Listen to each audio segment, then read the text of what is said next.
I've been and I've seen situations where a particular individual has not been meeting his target. That person gets promoted over and above the man who has been meeting targets, exceeding it. It's about managing the dynamic.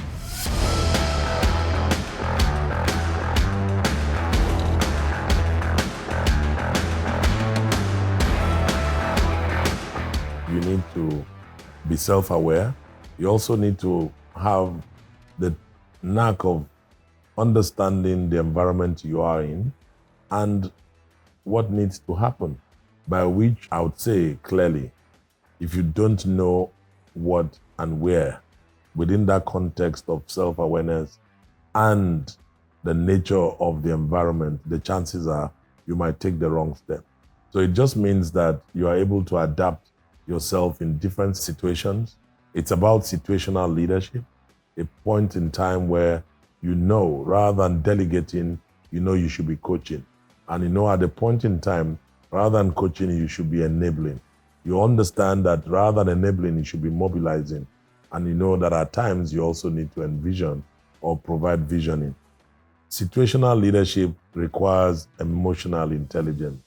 And it starts from you being able to apply what you know of yourself and what you think and believe that the environment needs from you based on the situations you find yourself.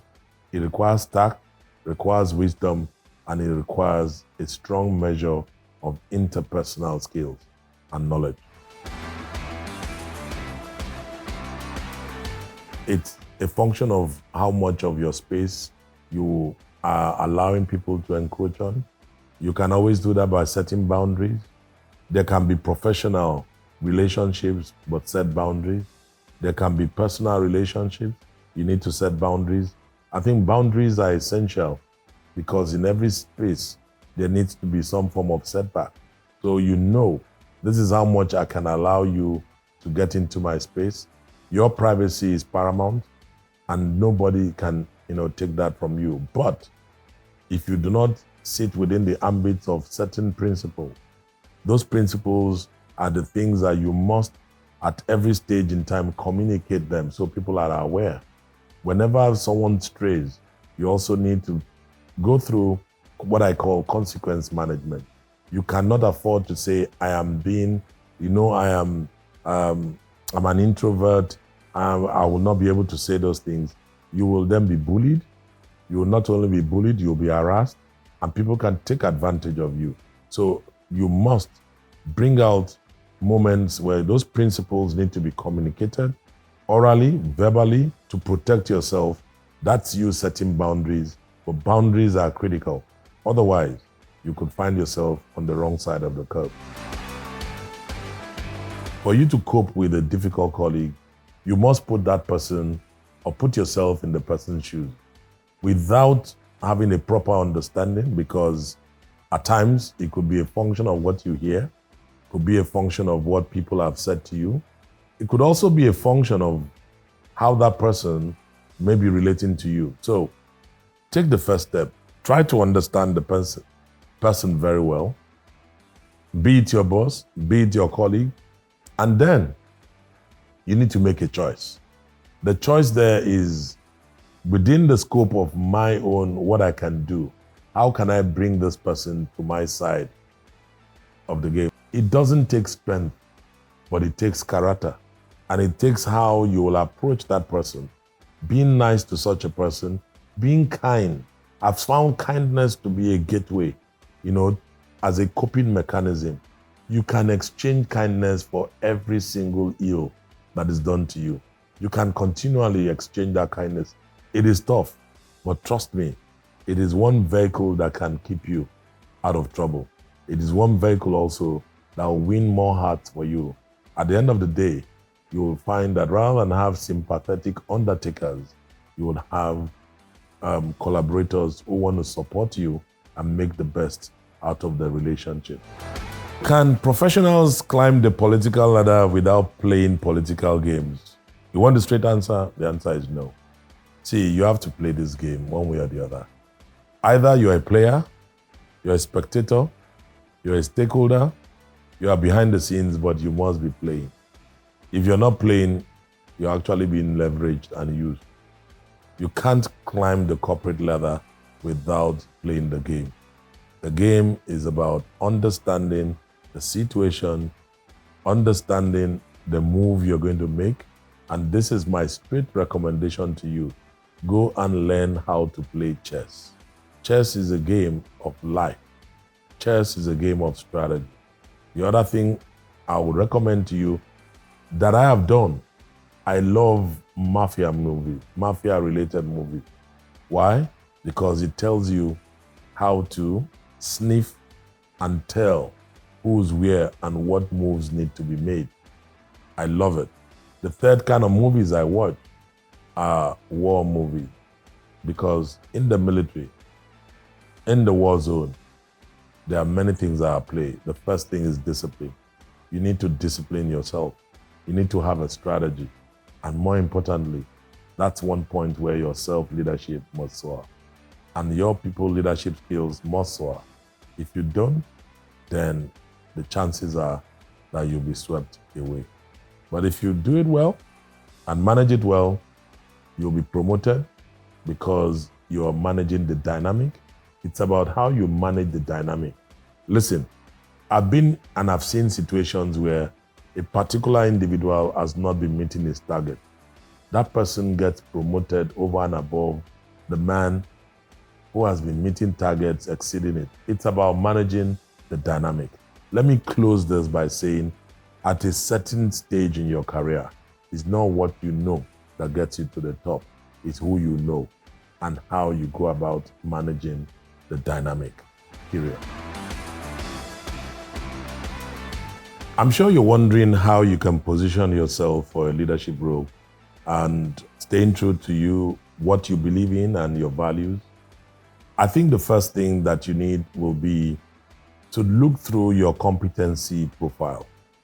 That is, if you are at middle management, what are those competencies that you need to have and display so people know that this is a senior manager or this is a CEO in the making?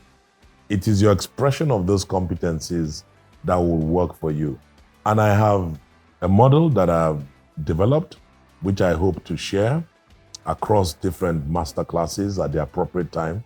But let me just tell you about 4 of these pillars. The first one is thought leadership.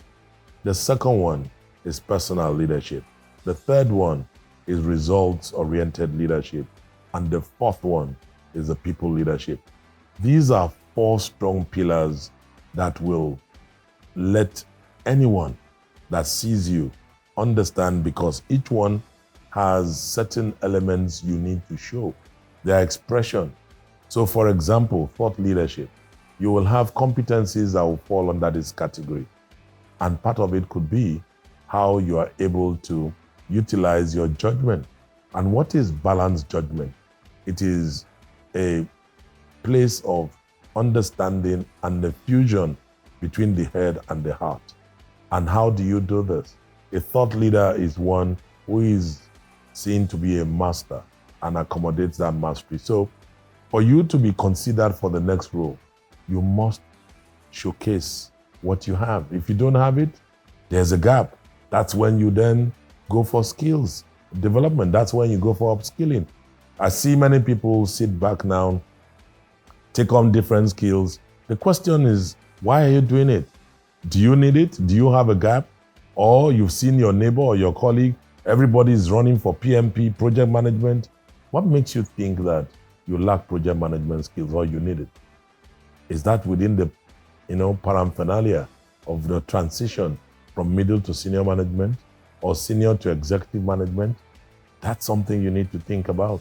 So transiting from one level to the other is a function of your competency and nothing else and nothing short of that. One of the things I would like to talk about, that seems to serve as an inhibitor to most people is this narrative around minority. You could be someone who feels I'm part of a minority. If it's within our tribe, ethnicity, etc. It could even be minority in terms of not being part of the clique and the club. When you have such, you just engaged yourself on the journey of self-sabotage. I believe that you will stop developing yourself, you stop focusing on yourself, and you start focusing on a problem that doesn't exist.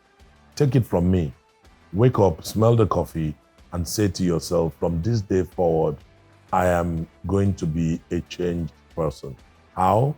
These are the things I am going to do to elevate my game, to elevate my thrust, to make myself more visible, and to ensure that I get to where I want to go, because I am destination minded. This is something that has been pretty much, the taste of my journey. I started my career as a small, young 24-year-old who had a dream to be a CEO. At the age of 45, I said, in 21 years at that time, by the time I clocked 45, I should be a CEO. Most of my colleagues around me looked at me, scoffed, laughed at me, and just wondered, how can this guy from a minority ever dream of being a CEO? Guess what? At 44, I hit that tunnel. And when I did, I was made the managing director of Samsung West Africa. And that was the beginning of me saying to myself, I did it. Celebrate small win. Celebrate big win. Believe in yourself. When you believe in yourself, it means you have knowledge of who you are. And when you sell yourself with enthusiasm, the world will be the pathway to your doorstep. Make the best of what you can right now, and I can assure you that your best days are ahead. Take care.